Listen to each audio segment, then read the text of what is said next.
Assalamualaikum warahmatullahi wabarakatuh. Selamat datang kembali di channel Kisah Warganet. Di kesempatan kali ini saya akan membawakan sebuah kisah yang berjudul Petaka Pesugihan Celana Dalam. Seperti apa ceritanya? Tanpa banyak basa-basi lagi, mari kita masuk ke ceritanya.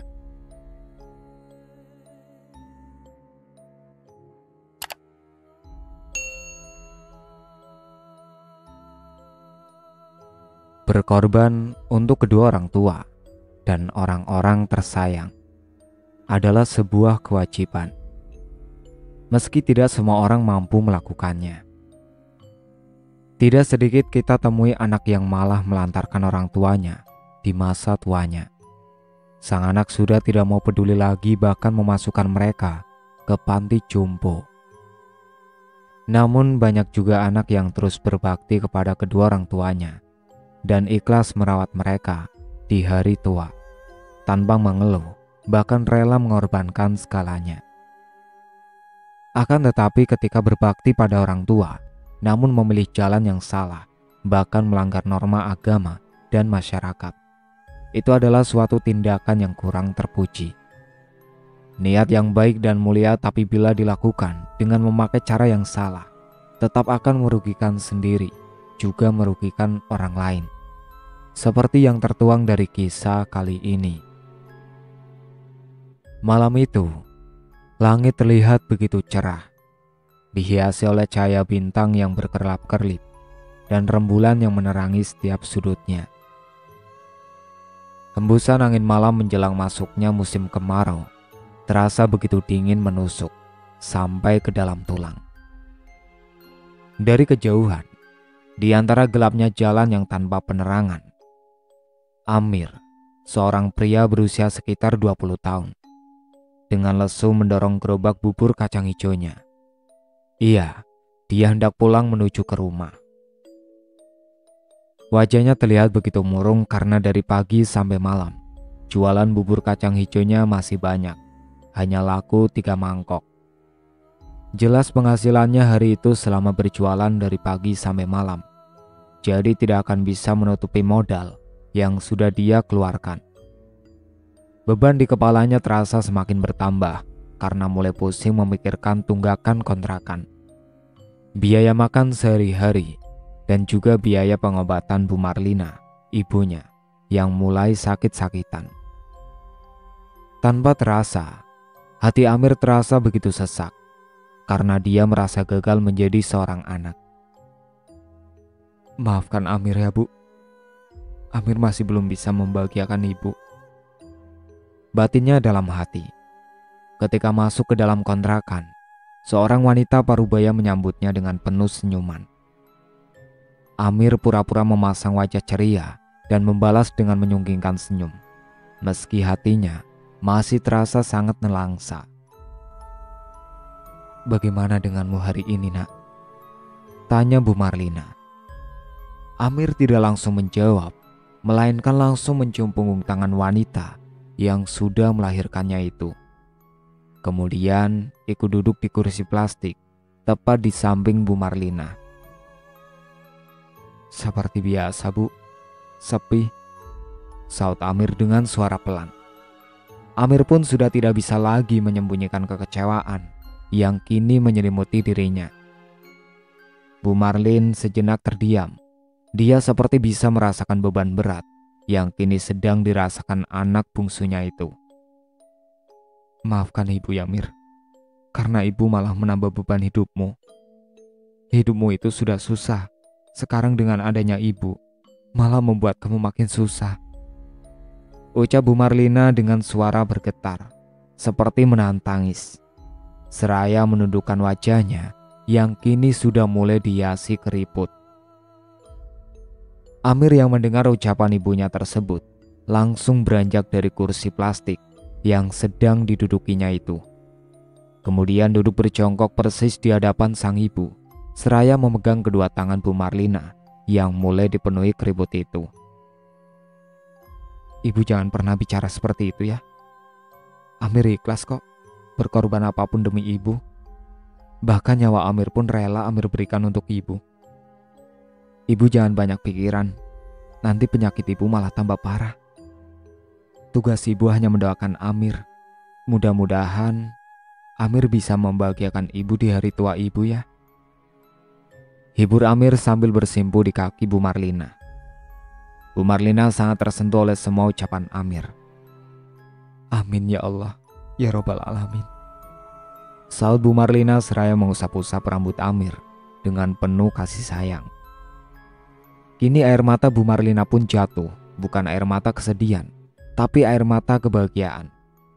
Iya, Bu Marlina merasa sangat bahagia, juga bersyukur, karena memiliki anak yang berbakti dan sayang pada orang tua seperti Amir. Dia tidak bisa membayangkan seandainya Tuhan tidak mengkaruniakannya anak seperti Amir. Mungkin kini di hari tuanya Bu Marlina hanya akan hidup di jalanan dan terlunta-lunta seperti seorang gelandangan. Ibu doakan, semoga kamu rezekinya lancar ya Mir. Kembali Bu Marlina mendoakan Amir dan dilanjutkan dengan mencium ubun-ubun pemuda itu. Amir balas dengan memeluk sang ibu. Bagi Amir, Bu Marlina adalah satu-satunya harta yang paling berharga untuknya. Bu Marlina juga tidak menyangka Amir yang statusnya anak bungsu akan tetapi memiliki pemikiran yang jauh lebih dewasa dibandingkan dengan Raju kakaknya yang sudah menikah. Iya, Raju anak pertama Bu Marlina yang sudah hidup berkecukupan, bahkan bisa dibilang mapan bersama Citra istrinya. Justru tidak mau mengurus Bu Marlina yang mulai sakit-sakitan.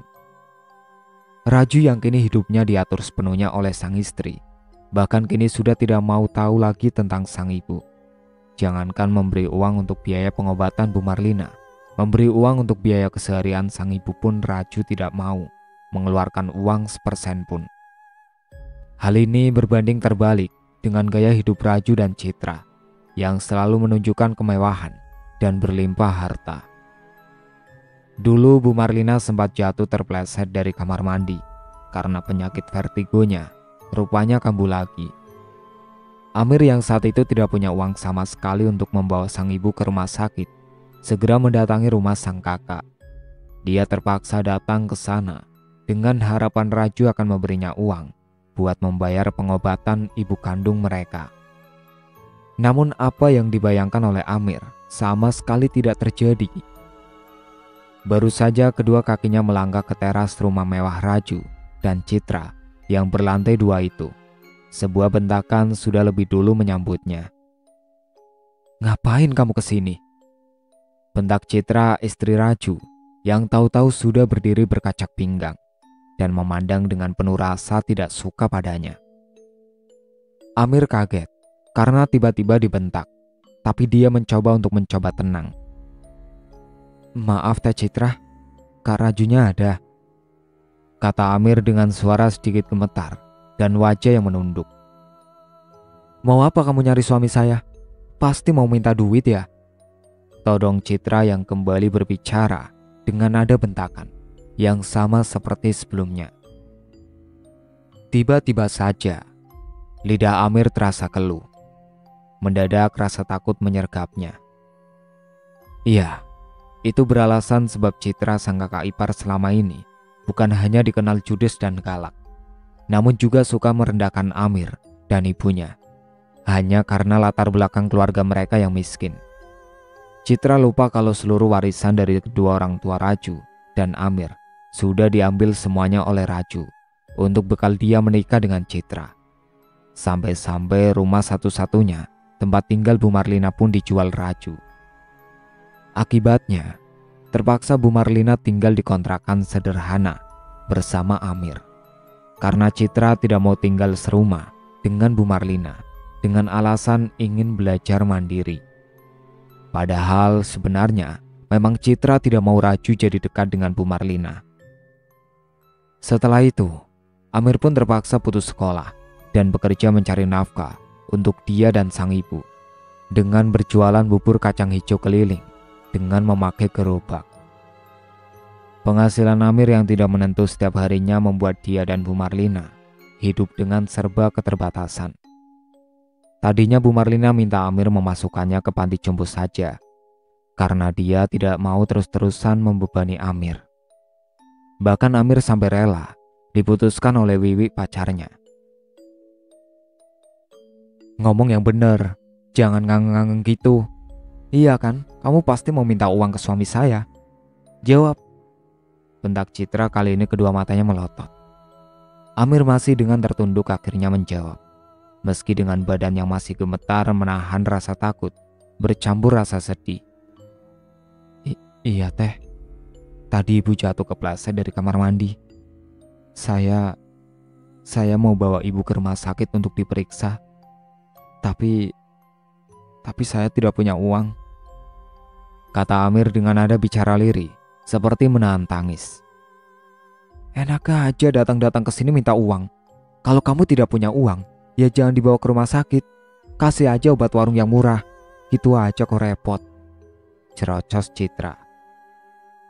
Tapi teh, kepala belakang ibu berdarah. Saya takut nanti ada apa-apa dengan ibu. Saud Amir mencoba meyakinkan sang kakak ipar kalau Bu Marlina sakitnya tidak biasa, hanya diobati dengan membeli obat warung. Makanya, kalau miskin jangan banyak gaya. Biaya berobat ke rumah sakit itu gak murah. Kamu pikir nyari uang itu gampang, ah? Citra kembali membentak sambil menunjuk-nunjuk ke arah Amir dengan tangan kirinya. Saya mohon teh, sekali ini aja. Kasihan ibu. Insya Allah nanti kalau saya ada rezeki akan saya ganti. Amir masih mencoba untuk terus menggibah. Dia rela dimaki-maki dan dihina oleh Citra asal ibunya bisa diperiksa. Namun lagi-lagi usahanya tetap tidak berhasil. Citra malah makin menjadi-jadi menghinanya. Alah, lagu lama orang miskin ya gitu. Waktu minjam uang ngemis-ngemis, kayak pengemis minta dikasihani. Tapi nanti giliran ditagih, sok galak melebihi debt kolektor. Ejek Citra. Enggak kok teh, saya janji gak akan gitu. Demi Allah, kata Amir dengan sungguh-sungguh. Jangan bawa-bawa nama Tuhan ya. Saya dan kakak kamu pokoknya gak bisa bantu. Kamu minjem aja ke yang lain sana. Tandas Citra. Tak lama kemudian terdengar sebuah suara dari dalam rumah. Disusul kemunculan sosok laki-laki yang sangat dikenal Amir dengan baik. Siapa sih bu? Muncul Raju yang sepertinya merasa terganggu dengan suara gaduh yang berasal dari istrinya sendiri. Ini Kang, adik kamu. Gak tahu diri banget, datang-datang malah minta uang. Mana sosokan bilang nanti kalau udah punya duit bakal dibayar. Citra mendahului dengan mengadu pada Raju. Raju diam saja, tapi tatapannya juga sinis menatap ke arah Amir. Saya pinjam uang bukan buat saya, A. Saya mau pinjam buat biaya pengobatan ibu. Tadi ibu jatuh dari kamar mandi. Amir memberanikan diri menjelaskan pada sang kakak, berharap dia mau sedikit memiliki rasa kasihan, karena bagaimanapun Bu Marlina itu ibu kandung mereka. Akan tetapi, kembali Amir harus menelan pil pahit kekecewaan, karena Raju sama saja dengan istrinya. Tanpa menyaut, Raju malah langsung kembali masuk ke dalam kamar, seolah tidak terjadi apa-apa. Seolah-olah apa yang barusan disampaikan Amir sama sekali tidak mempengaruhinya. Tuh kan, kakak kamu aja ogah minjemin duit. Ya udah sana pergi, saya sibuk dan jangan pernah datang lagi ke sini. Ngerti kamu? Kata Citra yang langsung membanting pintu dengan sangat keras, persis di depan wajah Amir yang masih berdiri sambil tertunduk. Dengan lesu dan langkah gontai, Amir pun melangkah pulang. Dia juga membawa rasa sakit hati yang tidak ada obatnya akibat penghinaan sang kakak ipar. Maafkan Amir yang gagal nyari pinjaman buat berobat ibu, keluhnya. Akibat berjalan sambil melamun, Amir hampir saja ditabrak oleh seorang pengendara motor yang melaju kencang dari arah berlawanan. Kalau jalan itu pakai mata dong. Jangan jalan ke tengah, ntar ketabrak gue juga yang repot. Maki sang pengendara motor yang merupakan seorang lelaki berwajah sangar. Maaf pak, kata Amir dengan wajah pucat. Kemudian Amir melanjutkan berjalan kaki, karena jarak rumah kontrakannya dengan rumah mewah Citra dan Raju memang tidak terlalu jauh. Tiba-tiba tak lama kemudian, Amir dikejutkan oleh suara klakson mobil dari arah belakangnya. Amir sedikit heran karena dia tidak merasa jalan ke tengah, melainkan di trotoar. Namun mobil di belakangnya itu terus saja mengklakson dengan suara nyaring. Amir makin menepi karena mengira mungkin mobil di belakangnya itu mau parkir di trotoar. Jadi dia tidak mau menghalangi mobil tersebut. Akan tetapi, mobil itu masih terus saja mengklakson dengan suara keras, hingga membuat Amir mau tak mau jadi terpaksa menoleh ke belakang. "Sari?" desis Amir dengan suara pelan, lalu menghentikan langkahnya. Iya, rupanya yang dari tadi mengklakson sekencang-kencangnya itu Sari, gadis yang pernah menolak cintanya. Kemudian gadis itu tersenyum mengejek, menunjukkan wajahnya tanpa turun dari mobil. Amir, udah 2024 masih aja miskin kamu ya Mir. Kasihan amat hidup kamu. Untung aja waktu itu aku nolak cinta kamu," ucapnya sambil diiringi tertawa mengejek, jelas ditunjukkan ke arah Amir.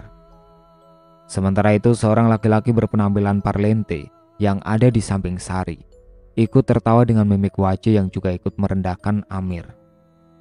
Amir tidak mau ambil pusing dengan ucapan Sari, karena selama ini dia sudah terlalu sering mendapat perlakuan seperti itu. Jadi bukan hanya sekali dua kali saja. Makanya Amir sudah kebal.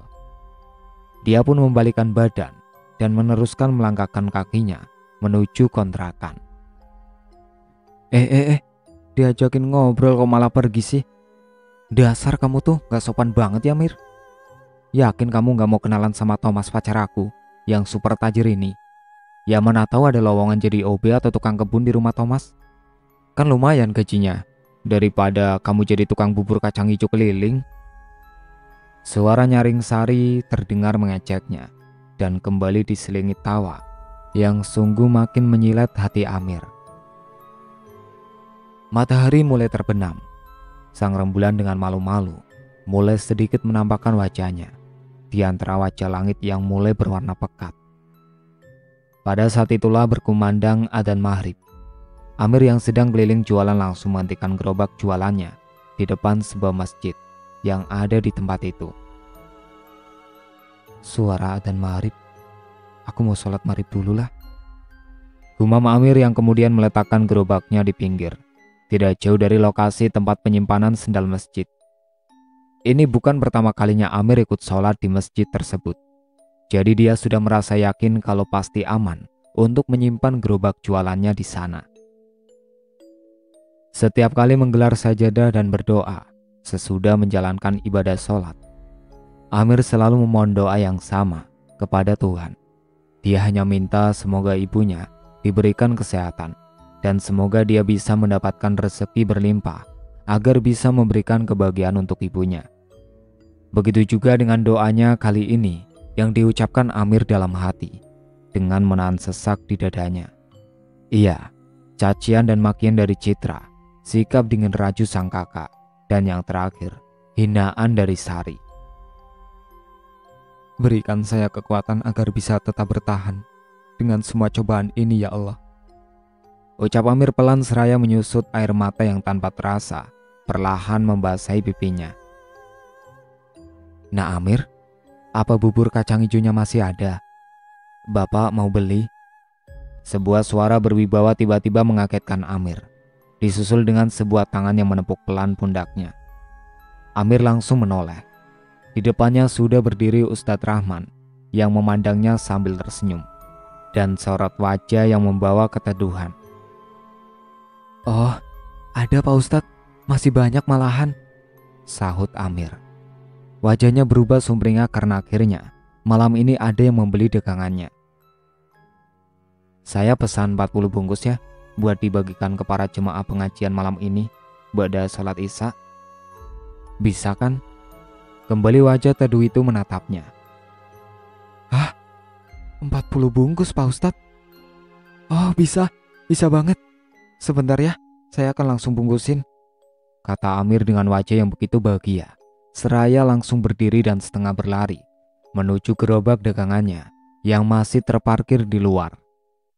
Namun alangkah kagetnya Amir ketika mendapati gerobaknya sudah tidak lagi berada di sana. Amir pun celingukan mencari, sampai lupa memakai sendal. Jalan berkeliling di sekitar masjid untuk mencari keberadaan gerobaknya.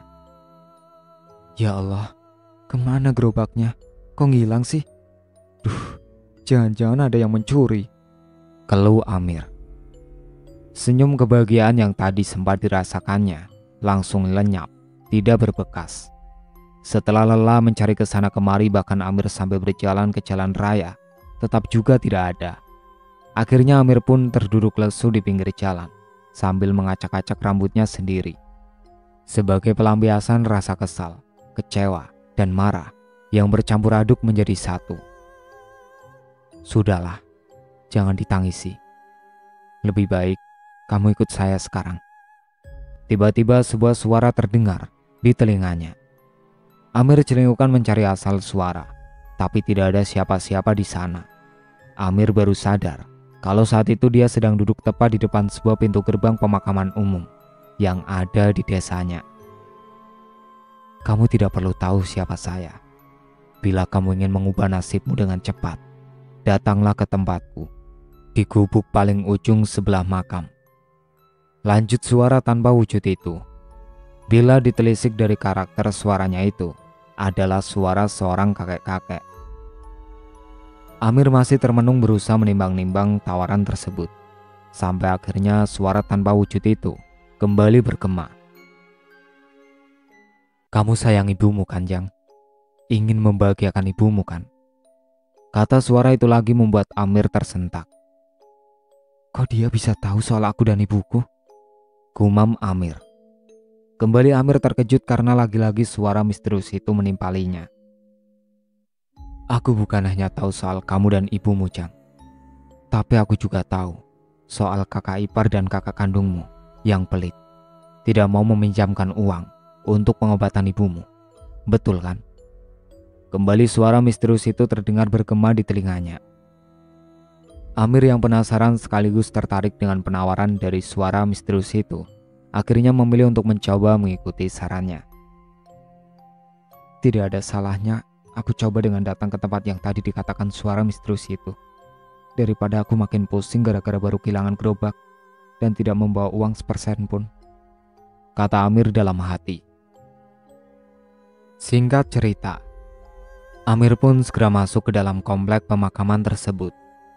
Suasana pemakaman yang gelap gulita dan hanya mengandalkan temaram cahaya rembulan membuatnya sedikit kesulitan untuk mencari gubuk yang dimaksud suara misterius tadi. Amir juga harus menahan rasa takut karena dari tadi bulu kuduknya terus merinding dan merasa seperti diawasi oleh banyak pasang mata dari sosok tak kasat mata. Setelah sempat berputar-putar dan terseret sampai ke kebun singkong milik warga, akhirnya Amir pun berhasil sampai di sebuah gubuk beratap rumbia yang dicarinya dari tadi. Dugaan Amir benar kalau pemilik suara misterius itu adalah seorang kakek-kakek berjanggut panjang yang sudah berwarna putih semuanya. Tubuhnya kurus ringkih dan hanya memakai sarung, tapi dadanya telanjang, sehingga Amir bisa melihat dengan jelas tonjolan tulang di dadanya yang sangat kurus dan mulai keriput itu. Masuklah. Kakek tua tersebut langsung saja mempersilahkan Amir masuk ke dalam gubuknya. Namun Amir malah hanya diam saja. Dia sepertinya merasa ragu untuk masuk. Seperti bisa membaca isi hati Amir, laki-laki tua itu pun kembali mengulangi ajakannya. Masuklah, Jang. Di luar dingin. Nanti kamu malah sakit. Apa kamu tidak kasihan pada ibumu? Pasti ibumu akan sedih. Ayo, buruan masuk. Katanya seraya memberi isyarat dengan tangan kanannya agar Amir mengikuti langkahnya. Amir tersentak kaget. Setiap kali dia mendengar hal yang berkaitan dengan sang ibu, hatinya pasti langsung luluh. Akhirnya Amir pun mengikuti langkah si kakek tua tadi. Kini Amir dan kakek tua itu duduk berhadapan-hadapan di sebuah kursi yang sangat empuk. Kakek siapa? Tanya Amir sambil kedua tangannya terus memandang ke sekeliling rumah si kakek misterius tersebut. Amir merasa sedikit heran dengan kondisi bagian dalam rumah tersebut Di luar hanya terlihat seperti gubuk reot beratap rumbia. Namun ketika dia sudah memasuki bagian dalam, kondisinya benar-benar mencengangkan. Isi rumah kakek tersebut begitu mewah. Rumahnya begitu luas, dipenuhi dengan perabotan serba mahal dan bagus. Karpetnya saja terbuat dari permadani yang harganya tidak murah. Bahkan rumah mewah berlantai milik Citra dan Raju pun kalah mewah. Hingga dalam hatinya Amir hanya bisa berdecak kagum, karena baru kali ini dia melihat ada rumah yang sebagus dan semewah itu. Siapa aku itu tidak penting, Jang. Kamu boleh panggil aku Abah Sukma. Yang penting itu, apa kamu ingin hidup enak, punya banyak harta, dan usahamu sukses? Kembali pertanyaan itu diajukan kakek-kakek bernama Abah Sukma itu. Iya, Kek. Tapi Amir belum selesai meneruskan ucapannya, tapi keburu dipotong oleh Abah Sukma. Sudah, jangan banyak mikir, Jang. Bila Jang Amir mau kakek bisa bantu, asal kamu menuruti dengan persyaratan yang kakek ajukan. Potong Abah Sukma dengan cepat. Tapi, apa ini caranya aman, Kek? Tanya Amir yang masih diliputi keraguan. Sontak Abah Sukma langsung tertawa mengekeh. Sudah pasti aman atuh. Makanya kakek tawarkan ke Jang Amir. Sudah banyak orang yang kakek bantu. Dan sekarang mereka sudah hidup enak, punya banyak uang, dan tidak ada lagi yang menghina mereka. Bahkan kini orang-orang yang sudah menghina mereka jadi bertekuk lutut. Tandas Abah Sukma. Tiba-tiba saja Amir merasa sedikit tersindir, karena selama ini itulah yang dia alami. Bahkan Bu Marlina, ibu kandungnya pun ikut pula mengalami hal itu. Suatu hal yang membuktikan bahwa orang hanya menghargai ketika kita punya harta. Tanpa pikir panjang, Amir pun mau dan siap menyetujui semua persyaratan yang diminta oleh Abah Sukma. Rupanya Abah Sukma hanya menawarkannya untuk melakukan pesugihan celana dalam sebagai penglaris dalam usaha Amir. Awalnya, Amir menolak karena takut ada tumbal yang harus diminta di kemudian hari. Namun Abah Sukma mencoba meyakinkan kalau pesugihan celana dalam ini sama sekali tidak meminta tumbal. Semua ritual ini biar kakek yang melakukan. Kamu hanya tahu beres dan tinggal mengikuti apa yang harus dilakukan ketika menjalankannya. Rayu Abah Sukma. Baik, Kek, saya ikut aja. Tapi masalahnya saya baru saja dapat musibah. Gerobak jualan saya tadi hilang dicuri orang saat saya sedang sholat maghrib di masjid. Saya juga bingung bagaimana saya bisa mulai jualan lagi, kata Amir sambil menunduk. Di luar dugaan, Abah Sukma malah tertawa. Gampang soal itu mah, Jang Amir. Biar kakek pinjamkan dulu uang buat kamu beli gerobak dan keperluan jualan lainnya. Kamu boleh bayarnya nanti bila kamu sudah berhasil jadi orang kaya. Gimana? Mau nggak? Tawar Abah Sukma dengan pandangan yang menurut Amir tidak biasa. Sebuah pandangan yang penuh arti dan hanya Abah Sukma yang tahu apa maksud dibalik pandangannya itu. Boleh, kalau itu tidak merepotkan kakek, jawab Amir sumringah. Tunggu sebentar ya, Jang. Lalu Abah Sukma pun masuk ke dalam kamarnya. Dalam hatinya Amir sungguh tidak percaya dengan apa yang saat ini dia alami. Setelah dia berkali-kali ditimpa cobaan dan kemalangan yang sangat menguras emosi dan kesabarannya, tiba-tiba saja datang Abah Sukma yang menawarkannya solusi, bahkan mau meminjamkan sejumlah uang. Abah Sukma pun kembali dengan membawa sekepok uang lembaran 100 ribuan. Kemudian dia letakkan gepokan uang tersebut tepat di depan Amir. 20 juta apa cukup, Jang? Tanya Abah Sukma dengan santai.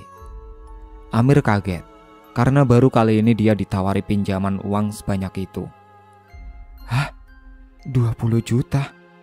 Aduh, itu kebanyakan atuh, Kek. Jangan, saya nanti takut tidak bisa bayar. 5 juta juga cukup. Nanti saya mau cari gerobak yang second aja, biar harganya lebih miring, jawab Amir dengan gugup. Abah Sukma manggut-manggut. Tidak apa-apa, kamu ambil aja semuanya. Gampang nanti soal bayarnya mah. Kapanpun kamu punya uang boleh kamu bayar. Yang penting kamu harus ingat, jangan sampai lupa untuk memakai celana dalam yang sudah kamu pakai untuk ritual ini. Jangan dicuci dulu, terang Abah Sukma. Amir manggut-manggut tanda paham maksud Abah Sukma. Nanti celana dalam yang bekas kamu pakai itu kamu masukkan ke dalam air campuran untuk merebus bubur kacang hijau yang akan kamu jual. Gimana? Paham? Sambung Abah Sukma. Saya paham kek, jawab Amir singkat. Meski dalam hatinya dia sedikit merasa jijik karena membayangkannya, tapi dia pun menepis semua perasaan jijik itu karena dia sudah pusing dengan semua cobaan hidup yang menderanya. Sebelum Amir pulang, tidak lupa Abah mengingatkan ketika ada seorang laki-laki yang badannya penuh bisul dan korengan. Jangan sampai Amir mengusirnya, karena itu adalah perwujudan jin yang nanti membantu melariskan usaha Amir. Ditambah lagi, Amir juga tidak boleh menyebut nama Tuhan dan beribadah. Kalau tidak, nanti semua ritual yang sudah dilakukan Abah Sukma untuk Amir bisa-bisa jadi gagal total. Amir yang sudah terperdaya oleh semua bujuk rayu dari Abah Sukma juga menyanggupi hal itu. Percuma selama ini kamu rajin sholat, mengaji, dan terus berdoa pada Tuhanmu. Tapi buktinya, kamu terus saja hidup dalam kemiskinan. Kamu dan ibumu terus hidup dalam hinaan. Lalu buat apa kamu sholat mengaji? Iya kan? Kamu sholat ke masjid malah dapat musibah. Tandas Abah Sukma. Dan entah kenapa dalam hatinya, diam-diam Amir membenarkan semua ucapan Abah Sukma tersebut. Setelah menerima uang pinjaman dari Abah Sukma, Amir pun bergegas pamit pulang. Dia tidak tega terlalu lama meninggalkan ibunya, terlalu lama menunggu kepulangannya. Amir heran, kenapa Abah Sukma begitu baik padanya. Bahkan dia suruh ambil bawa semua uang 20 juta itu, sekalian untuk membawa sang ibu berobat ke rumah sakit. Kamu kemana saja nak? Ibu dari tadi menunggu kamu pulang, kata Bu Marlina ketika melihat Amir datang. Maafkan Amir bu, tadi Amir ketemu teman di jalan, jadi kita ngobrol dulu, saut Amir berbohong. Lalu Bu Marlina celingukan ke arah depan teras kontrakan, seperti sedang mencari-cari sesuatu. Loh, gerobak jualanmu mana Mir? Kok nggak ada? Tanya Bu Marlina. Amir terdiam sejenak. Dia tidak mau menambah beban pikiran ibunya. Kalau bicara sejujurnya, Amir pun terpaksa kembali berbohong. Gerobaknya tadi Amir jual bu. Habis udah butut, jelek, modelnya juga sudah ketinggalan zaman. Besok mau beli gerobak yang baru, kata Amir dengan sedikit rasa was-was, karena dia selama ini tidak biasa berbohong, apalagi membohongi ibunya. Bu Marlina manggut-manggut. Oh iya ini, Amir belikan martabak kesukaan ibu, sama obat pereda rasa nyeri sementara. Besok Amir antar ibu diperiksa ke dokter ya, ucap Amir dengan lembut. Loh, kamu memangnya punya uang Mir? Berobat ke dokter itu kan biayanya mahal, kata Bu Marlina yang merasa tidak enak hati karena tidak mau menambah beban di bau Amir.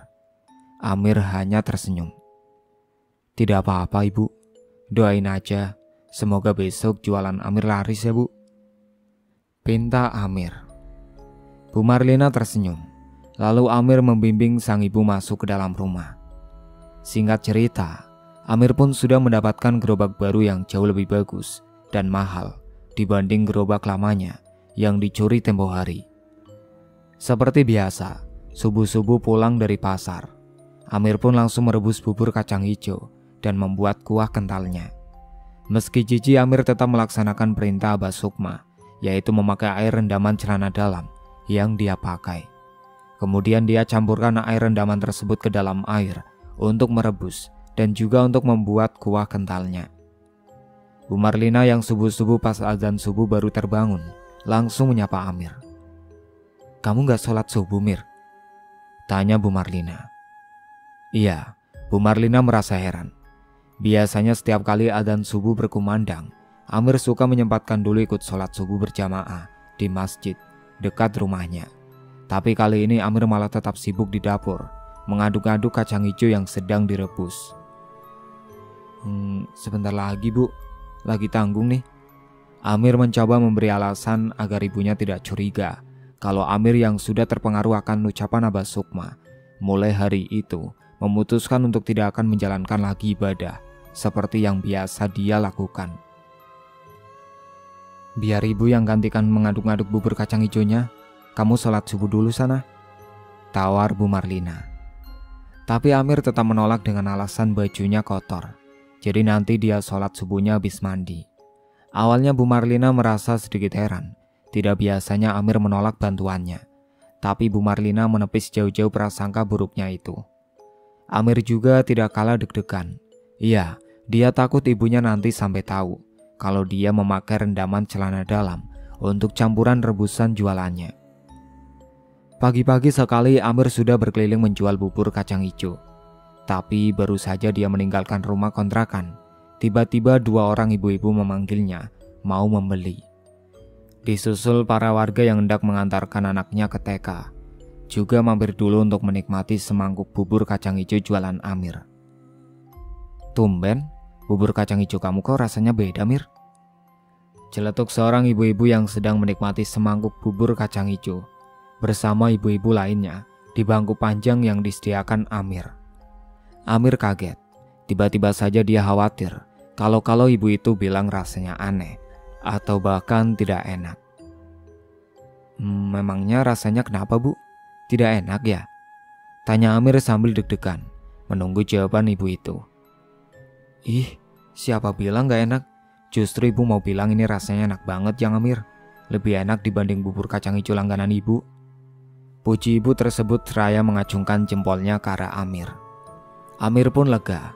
Sampai akhirnya ibu itu pun minta dibungkus untuk dibawa pulang sebanyak 5 bungkus. Hal itu juga diikuti oleh warga lain yang sudah menikmati bubur kacang hijau jualan Amir. Amir antara kaget dan tidak percaya dengan apa yang dialaminya, karena baru kali ini dagangannya laris dalam waktu singkat. Dengan hati penuh kegembiraan, Amir pun segera pulang. Dia tidak sabar untuk membagi kabar gembira ini dengan sang ibu. Bu Marlina ikut bersyukur dengan keberuntungan yang didapat Amir. Hal itu pun berlangsung terus selama berbulan-bulan, sehingga Amir kini tidak perlu bersusah payah untuk berdagang sampai malam. Tapi dagangannya masih banyak yang tersisa seperti dulu. Sedikit demi sedikit Amir pun jadi bisa menyisihkan sebagian keuntungannya untuk menyewa sebuah ruko, karena dia sudah capek kalau harus jualan secara keliling. Apalagi sekarang para pelanggannya juga sudah makin banyak. Bahkan mereka rela antri lama demi mendapatkan semangkuk bubur kacang hijau buatan Amir. Bahkan Amir kini sudah punya beberapa orang karyawan untuk membantunya akibat banyaknya pembeli yang datang. Amir pun sudah bisa melunasi uang 20 juta yang dulu dipinjamkan oleh Abah Sukma. Abah Sukma itu senang dan minta Amir agar tetap menjalankan semua ritual yang pernah dia suruh. Bila Amir sampai melanggar nanti akibatnya akan fatal. Amir manggut-manggut tanda paham maksud ucapan Abah Sukma. Amir juga sudah tidak lagi tinggal di sebuah kontrakan kecil dan sempit seperti sebelumnya. Hanya dalam waktu kurang dari setahun Amir sudah bisa membelikan sang ibu sebuah rumah yang bagus. Ruko yang sebelumnya hanya Amir sewa, kini sudah dia beli. Bahkan Amir sudah memiliki 4 cabang dan rencananya akan membuka 2 cabang baru di luar kota. Sebuah mobil mewah juga kini sudah berhasil dimilikinya. Kesuksesan Amir ini rupanya juga sampai ke telinga Sari, gadis yang dulu pernah menolak cintanya dan juga dulu sering menghinanya. Tiba-tiba saja Sari datang mencarinya. Pada saat Amir baru saja selesai menggunting pita untuk pembukaan cabang keempat di kotanya. Amir yang dulu jelas jauh berbeda dengan Amir yang sekarang. Kali ini dengan semua limpahan materi yang dia miliki, Amir tidak akan membiarkan ada orang yang menghina, apalagi meremehkan dia dan ibunya lagi. Makanya, Ketika Amir melihat kedatangan Sari yang dari kejauhan sudah senyum-senyum, sok ramah kepadanya, Amir hanya memandang sinis kepada gadis itu dan bersikap seolah-olah tidak mengenalnya. Semua itu karena Amir terlalu sakit hati atas semua perlakuan dan hinaan Sari dulu ketika dia masih hidup miskin. Namun sepertinya Sari yang tidak peduli meski sudah dicuekin Amir, tetap mengejarnya. Amir, masih ingat aku nggak? Kata Sari seraya sengaja makin mendekatkan tubuhnya ke Amir. Amir langsung menjauhkan tubuhnya dari Sari. Dia terlihat tidak nyaman melihat sikap agresif Sari. Amir akui, dulu dia memang sangat tergila-gila pada Sari. Bahkan sempat berniat rela melakukan apa saja asal gadis itu mau menjadi kekasihnya. Tetapi Sari menolak mentah-mentah cintanya. Bahkan hanya menolak cintanya, Sari juga waktu itu malah menghinanya sebagai laki-laki tidak tahu diri. Hei Amir, kamu itu harusnya ngaca dong. Kamu siapa? Aku siapa? Aku ini cantik. Keluargaku juga terpandang. Wajar banyak laki-laki tergila-gila padaku. Laki-laki yang kaya aja banyak yang aku tolak. Apalagi laki-laki miskin dan kere kayak kamu. Jangan ketinggian deh mimpinya bisa memiliki aku, kata Sari waktu itu. Dan kata-kata itulah yang selalu diingat Amir. Semua penghinaan itu juga selalu terngiang-ngiang di telinga sampai sekarang. Hal itulah yang membuatnya sempat minder untuk mendekati lawan jenis. Tapi sekarang keadaannya berbanding terbalik dengan semua kenyataan yang dulu pernah dialaminya. Kini Amir sudah kaya, mapan, dan sukses sebagai juragan bubur kacang hijau. Sekarang para gadis rebutan mencoba mendekatinya karena ingin menjadi pendamping hidupnya. Tapi Amir masih belum merespons setiap perhatian yang diberikan oleh mereka. Amir yakin karena mereka mau menjadi pendampingnya, karena silau oleh harta yang dia miliki sekarang. Saya nggak kenal sama kamu, jadi sebaiknya kamu pergi dari sini, jawab Amir dengan ekspresi dingin. Sari sepertinya tidak terima dengan sikap Amir. Dia masih mencoba mengejar Amir seraya meminta maaf. Mir, jangan gitu dong. Aku tahu aku salah. Aku dulu suka menghina dan mengerendahin kamu. Maafin aku ya, aku nyesel, pinta Sari dengan wajah sendu. Oke, aku udah maafin semua kesalahan kamu. Puas. Sekarang silakan kamu keluar dari sini sebelum aku panggil security, jawab Amir dengan tegas. Amir tidak peduli, meski Sari terus memanggil-manggil memohon agar Amir mau memberinya kesempatan. Citra dan Raju juga rupanya ikut silau dengan kesuksesan Amir, tanpa merasa malu sedikit pun. Citra bersama Raju tiba-tiba datang ke rumah mewah Amir sambil membawa kedua anaknya. Nah, ini rumahnya Om Amir, Om kalian. Dia hebat loh, udah jadi pengusaha sukses. Mama pengen kalian juga nanti bisa kayak Om Amir ya, kata Citra kepada kedua anaknya saat datang bertamu ke rumah Amir. Pembantu Amir yang bernama Juju membukakan pintu. Sempat dibentak oleh Citra karena Cek Juju sempat menanyakan dia siapa. Kamu gak sopan ya? Saya ini kakak iparnya Amir dan suami saya ini kakaknya Amir. Kamu gak sopannya kayak gitu? Sampai nanyain siapa saya? Ntar saya kasih tahu Amir bisa dipecat kamu, kata Citra dengan nada bicara yang pongah. Oh, maaf bu, saya nggak tahu, kata Cek Juju seraya meminta maaf. Tapi Citra yang pada dasarnya memang suka sombong dan merendahkan orang lain, malah teriak-teriak memanggil Amir. Cepat, panggil Amir ke sini, biar saya adukan sikap nggak sopan kamu tadi, ancam Citra. Iya nih, baru jadi bebu aja kamu udah belagu, tambah Raju. Rupanya sifat Raju juga tidak jauh berbeda dengan istrinya. Raju baru mau mengakui Amir sebagai adiknya dan Bu Marlina sebagai ibunya setelah Amir berhasil meraih kesuksesan. Amir yang kebetulan sudah bersiap-siap untuk berangkat keluar kota untuk mengontrol cabang baru yang belum lama diresmikannya, merasa terganggu dengan kegaduhan dari balik pintu depan. Ada apa ini ribut-ribut, Cek? Tanya Amir ke Cek Juju seraya menghampirinya ke pintu depan. Ini pak, ibu dan bapak ini tadi marah-marah ke saya gara-gara saya menanyakan siapa mereka dan apa keperluannya bertemu Pak Amir. Saya malah dimarahin dan diancam-ancam. Amir menatap tajam ke arah Citra dan Raju Amir yang masih tidak bisa melupakan seperti apa perlakuan mereka kepadanya dulu di saat hidup melarat bersama sang ibu, hanya diam saja. Bahkan ketika Citra bersikap seorama dengan memanggil-manggil namanya, Amir tetap bersikap dingin. "Amir, apa kabar? Hebat ya kamu sekarang, udah jadi orang sukses. Teteh ikut bangga dan bahagia loh." Amir malah pura-pura tidak mendengar, lalu meminta cucu menutup pintu. "Tutup pintunya, Cek. Lain kali kalau ada yang datang ngaku-ngaku sebagai saudara saya, jangan disuruh masuk ya." Pesan Amir seraya ngeloyor kembali masuk ke dalam rumah. Amir tidak memperdulikan suara Citra dan Raju yang terus manggil-manggil namanya. Suatu hari, Amir sedang pergi keluar kota karena tiba-tiba mendapat kabar kalau keempat ruko miliknya tiba-tiba terbakar hebat.